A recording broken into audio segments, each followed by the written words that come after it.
Kemudian di dalam surat Al-Kahfi juga di situ ada inggar, ya, inggar buat pada kafirin, peringatan orang kafir di dunianya yang mereka telah menjadikan utamanya ialah mereka yang menjadikan Uzair sebagai putra Allah. Kemudian orang Nasrani mengatakan Al-Masih ibnullah, ya.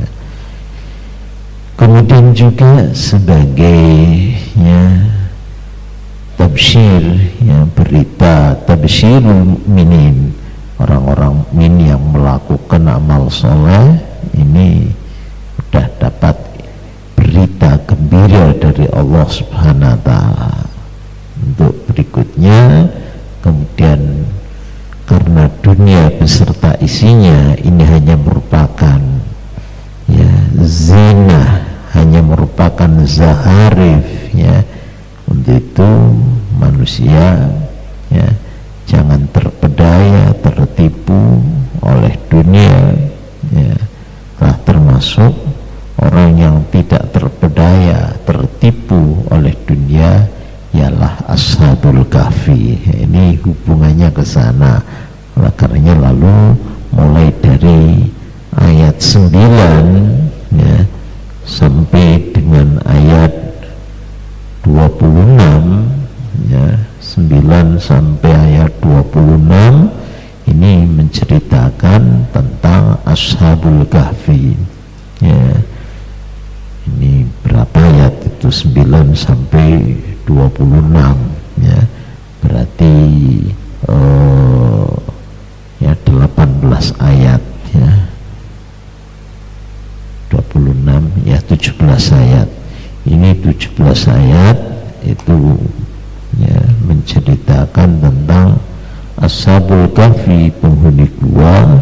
Sebagaimana saya sampaikan kemarin, gua ini apakah gua yang ada di Jordan ataukah gua yang ada di Turki, ya, ini, ya, kedua-duanya juga mungkin, ya, dua, ya, di Turki ya mungkin, gua yang ada di Jordan juga mungkin.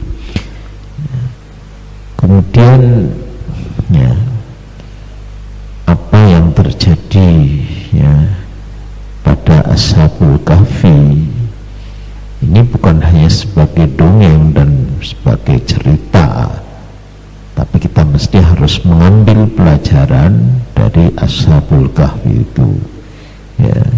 Ma akhbarul ibar wa ma aqallal i'tibar, kata Sayyidina Ali.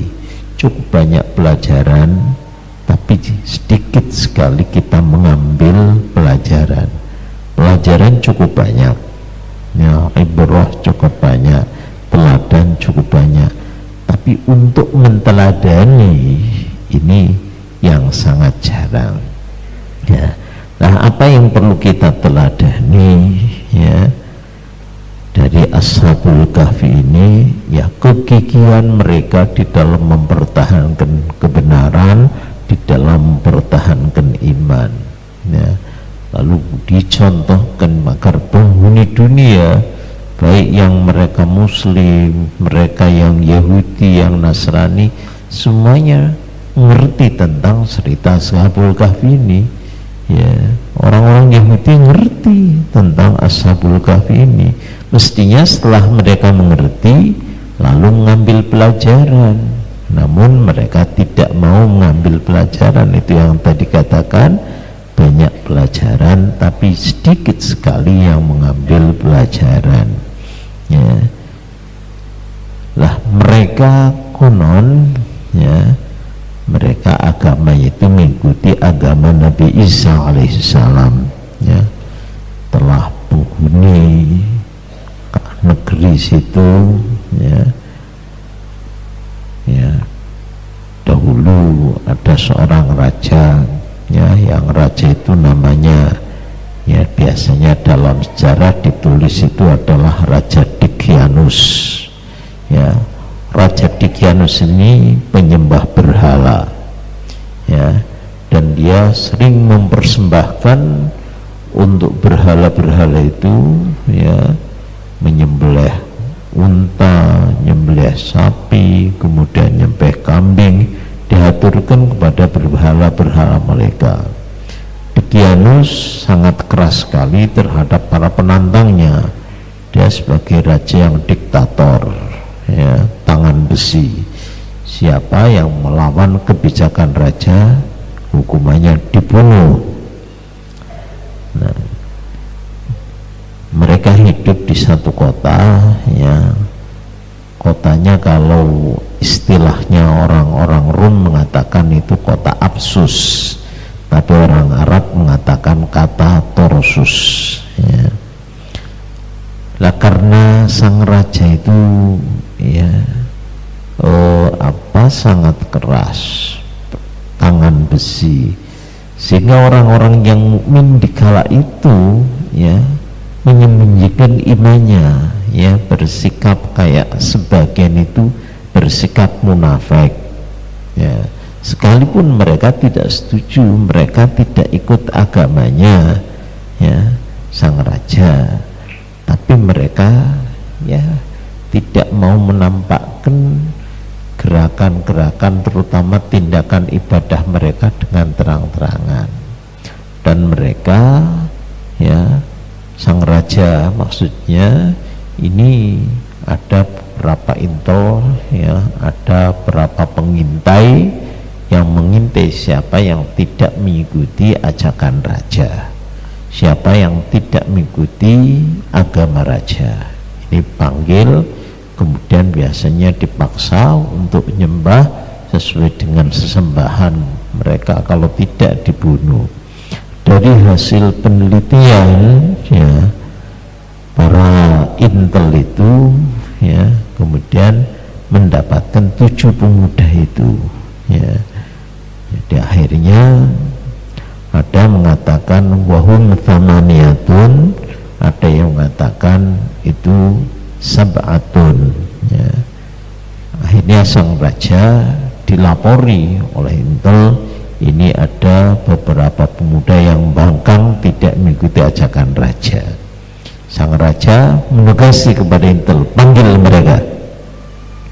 Setelah panggil dan ditanya, ma man'akum, apa yang membuat kalian tidak mau mengikuti ajakan kami, tidak mau, ya, mengikuti agama kami. Ya, sekarang pilih, imma an takunu ala dinina wa imma an naqtulakum. Hanya ada 2 pilihan, kamu mengikuti agama kami, saya siap memberikan kedudukan pada kalian, karena kalian adalah pemuda-pemuda yang tampan, pemuda-pemuda yang baik, pemuda-pemuda yang pintar, dan keturunan orang-orang yang mulia. Karenanya kami siap menghargai kalian, ya, manakala kalian mengikuti agama kami, ya. Tapi apabila kalian tidak mengikuti agama kami, hanya ada pilihan kedua, kalian akan bunuh semuanya, kupenggal leher kalian, ya. Itu, ya, ngaji Ashabul Kahfi kok tidur, ya, itu tidak seperti Fityah itu, ya. Itu yang lentrek bukan Fityatun amanu bi rabbihim wa zidnahum huda, ya, pemuda yang amanu bi rabbihim wa zidnahum huda, ya, bukan kakek-kakek, nenek-nenek, ya, yang ngantuk itu namanya bukan Fityah, tapi syuh, ya, kakek-kakek, nenek-nenek, nek bangun nek, ya, ya. Baiklah para sekalian, ini pemuda yang tampan, ya, diberi 2 pilihan, menyerah mengikuti agama sang raja atau, ya, dibunuh. Apa jawab mereka? Wahai raja, inna lana ilahan awamatuhu milkus samawati wal ardi lan nad'u min dunihi ilahan abada isna' ma badalak. tegas sekali sang raja, ya, kami punya Tuhan yang menguasai bumi, langit dan sisinya. Ya, Tuhan kan hanya sekedar negara, ya, hanya kota Apsus sajalah, tapi kami punya Tuhan, ya, yang menguasai bumi, langit dan seisinya. Karenanya kami tidak akan menyembah selain Tuhan yang menguasai bumi dan langit. Untuk itu silahkan isna' ma badalat. Sang raja mau melakukan apa kepada kami, silahkan, tapi kami tetap akan menyembah zat itu. Akhirnya ya 7 pemuda semuanya, ini yang kedua sama, kami juga seperti itu. Akhirnya pemuda-pemuda itu yang tadinya pakaiannya najis, kemudian pakai gelang kalung sebagai orang-orang terhormat, sang raja mengatakan, langsung lepaskan baju mereka, perhiasan mereka, kalung dan gelang mereka. Kalian akan kuhukum. Ya, siapa di negara ini, ya, yang bisa menghalang-halangi saya? Tidak satu pun orang berani katakan, ya, melanggar perintah saya, karena kalian pun juga begitu. Namun kami tahu, ya, kalian adalah pemuda, kalian adalah orang yang otaknya hidup. Karenanya saya tidak ingin kalian, ya, mati, tidak ingin kalian itu jadi korban, ya, korban ketegasan kami. Ya, saya masih berharap, ya, otak kalian itu yang sehat, nggak usah berpikir, ya, pilih mati atau pilih hidup. Pikir, ya, kalau pilih hidup, udahlah, ayo sembah Tuhan kami. Tapi kalau kalian pilih mati, sayang kalian itu pemuda hidup tapi kok masih muda kayak gitu ikut mati. Dan saya beri kesempatan, ya, saya beri kesempatan selama beberapa hari ini agar kalian berpikir. Ya, terus akhirnya pemuda tersebut, ya, pulang kembali ke rumah mereka masing-masing. Setelah berunding, gini saudara-saudara sekalian, kami ini, ya, kan punya harta peninggalan daripada orang tua kami. Bagaimana kalau harta kami itu kita kumpulkan jadi satu, sebagian nanti kita sedekahkan, sebagian sebagai bekal kita sudah pergi meninggalkan negara yang rajanya zalim ini. Akhirnya mereka setuju, ya, mereka wattafaqu ala ayyakhudha kullu wahidin minkum nafaqatan min baiti abi yatasaddaqu ba'daha wa yatasaddaqu wa yatazawwadu bil baqi. Akhirnya mereka, ya, pergi meninggalkan kota setelah mereka menyerahkan sebagian hartanya kepada fakir miskin. Mereka pergi ke satu gunung, ya, yang gunung tersebut, ya, namanya yuqullahu Yanjalus, kota Yanjalus, ya. Nah, dalam perjalanan mereka pergi dibuntuti oleh anjing, ya. Nah, ini anjing ini sekalipun berulang kali diusir tetap ikut saja, ya. Nah, kemudian mereka mengatakan, anjing ini kok cerewet banget sih, katakan ikut terus. Anjing ternyata bisa berbicara, ana uhibbu ahbaballah, wahai saudara-saudara, kalian adalah kekasih Allah, saya mencintai kekasih Allah, ya, saya mencintai kalian karena kalian adalah kekasih Allah. Lah karenanya, ya, ikutkan kami beserta kalian. Akhirnya, ya, anjing dibiarkan ikut. Fadakhulu al-kahfa, setelah sampai di dekat gua, mereka masuk ke gua, mereka duduk di situ, anjing ada di halaman gua. Apa yang mereka lakukan selama dalam gua? laisa lahum amalun illa shalah wassiyam wattasbih wattahmid. Selama di dalam gua mereka tidak ada kerjaan selain sholat, puasa, tasbih, tahmid, terus demikian itu. Lah kemudian mereka ya sebagai manusia ya tetap butuh makan dan minum. Satu di antara mereka yang namanya tamliha ini disuruh nyamar pergi ke kota untuk membeli makanan setiap hari ya, tamliha sana sambil melihat keadaan ya, bagaimana keadaan yang ada di sana.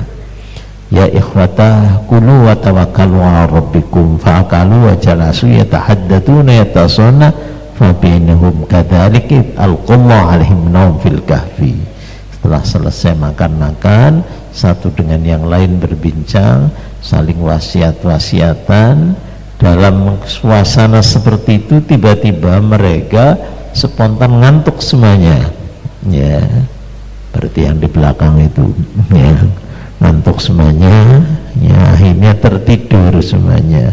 Lah bersamaan dengan tidurnya mereka, anjing mereka pun juga ikut tidur.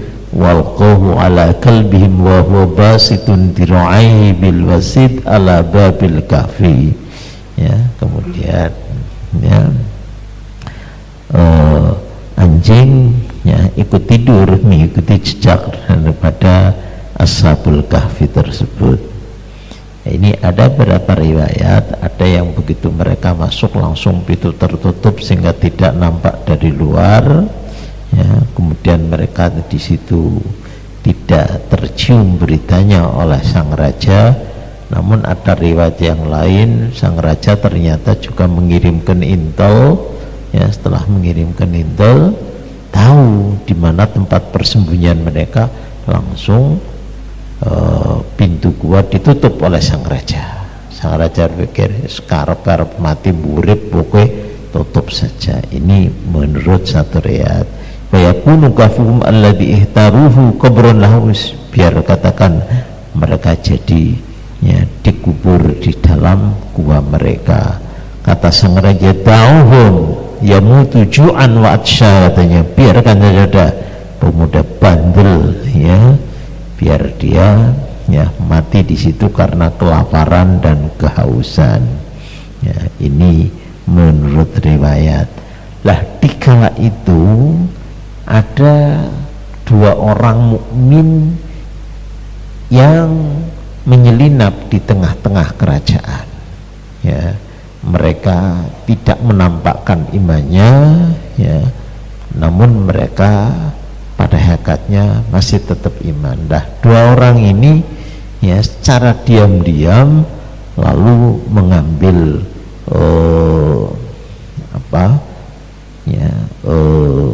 semacam benda. Ada yang mengatakan itu adalah batu ya, ada yang mengatakan itu terbuat dari ya baja lah ya, kayak baja. Lah di baja tersebut ya memang di sana ada jenis logam. Di gua itu logam itu tertulis nama-nama mereka, nasab-nasab mereka dan cerita mereka. Sampai hari ini jenis logam itu masih ada di dalam gua yang ada di Yordan itu ya, tapi saya tidak ngerti tulisannya, sebab itu tulisannya mungkin pakai bahasa Ibrani ya, sehingga tidak bisa, tapi ada ya semacam logam yang di situ ada tulisan-tulisannya. Nah ini siapa yang menulis ini ya? Nah ini yang menulis adalah dua orang mukmin, yang orang mukmin itu ya ada termasuk jadi pegawainya raja. Nah itu secara diam kemudian di dalam logam itu ditulis nama-nama mereka, kemudian juga nasab mereka ya, kemudian juga apa sejarah mereka, masuk dalam peti kemudian ditaruh di dalam bangunan. Dekat bangunan itu mereka mengatakan la Allah yadhhir ala haula'il fityah qaumul mu'minin qabla yaumil qiyamah. Mereka berharap sebelum hari kiamat kasus ini bisa terbongkar, sehingga nanti ya akan orang yang iman setelah melihat hari ini sebelum hari kiamat. Ya, ini. Jadi ini yang menyebabkan ya nanti setelah 300 tahun ya kemudian bisa terungkap siapa mereka ini, sebab cerita tentang ya pemuda ini sangat terkenal di masyarakat. Itulah secara turun temurun cerita itu, kalaupun 300 tahun lamanya masih jadi kenangan ya namanya. Ya seperti di kita sendiri di Indonesia kadangkala ada legenda, kalaupun kasus tersebut sudah berjalan ratusan tahun, apalagi yang ditulis dalam sejarah, namanya ceritanya Ken Arok. Sampai sekarang orang di Indonesia kenal Ken Arok. Ya siapa Ken Arok itu, siapa Mpu Gandring itu, orang kenal ceritanya Mpu Gandring dan Ken Arok, kalaupun sudah lewat beberapa tahun, ratus tahun yang silam. Ya kalau saja itu kasus terjadi pada tahun 1300 dan 400-an, sekarang sudah tahun ya 2000 lebih, berarti cerita Ken Arok kan sudah lewat berapa tahun itu, 600 tahun lebih. Tapi nyatanya ya orang-orang sekarang juga kenal Mpu Gandring, kenal Ken Arok dan lain sebagainya. Nah apalagi ya tentang 7 pemuda ini ya didengar, dimengerti oleh kaum, bagaimana sejarah mereka ya.